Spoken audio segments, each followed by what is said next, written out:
Xarici xəbərlərlə davam edirik. Rusiya və Birləşmiş Ştatlar prezidentləri arasında telefon danışığı olub. 2 saatdan çox davam edən telefon danışığından sonra hər iki ölkənin liderləri mətbuat nümayəndələrinin qarşısına çıxaraq onlara müzakirə etdikləri məsələlərin məzmunu ilə bağlı qısa açıqlama veriblər.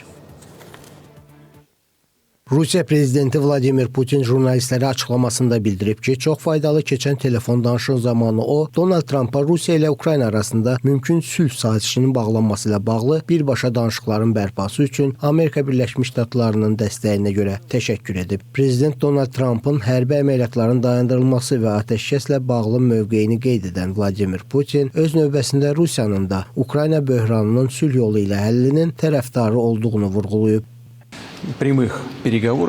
Biz Birləşmiş Ştatlar prezidenti ilə razılaşdıq ki, Rusiya, Ukrayna tərəfi ilə mümkün gələcək sülh sazişi ilə bağlı memorandumun işlənib hazırlanması üzrə işləməyi təklif edir və buna hazırdır. Bu sənəddə nizamlama prinsipləri, sazişin mümkün imzalama vaxtları və müəyyən müddətli atəşkəs də daxil olmalı bir sıra mövqelər müəyyən edilə bilər.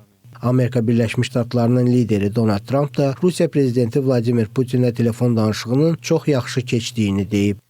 Rusiya prezidenti Vladimir Putinlə 2 saatlıq söhbəti indicə bitirdim. Məncə çox yaxşı keçdi. Rusiya və Ukrayna dərhal atəşkəs və ən əsası müharibənin dayandırılması ilə bağlı danışıqlara başlayacaqlar. Bunun şərtləri iki tərəf arasında müzakirə olunacaq. Çünki yalnız belə bir şey ola bilər. Çünki onlar danışıqların heç kimin şübhə etmədiyi təfərrüatlarını bilirlər. Söhbətin tonu və ruhu əla idi.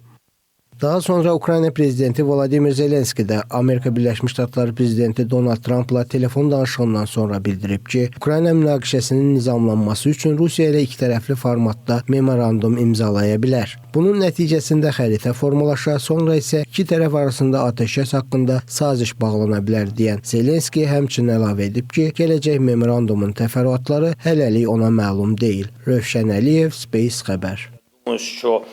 Тут сторони всі зацікавлені.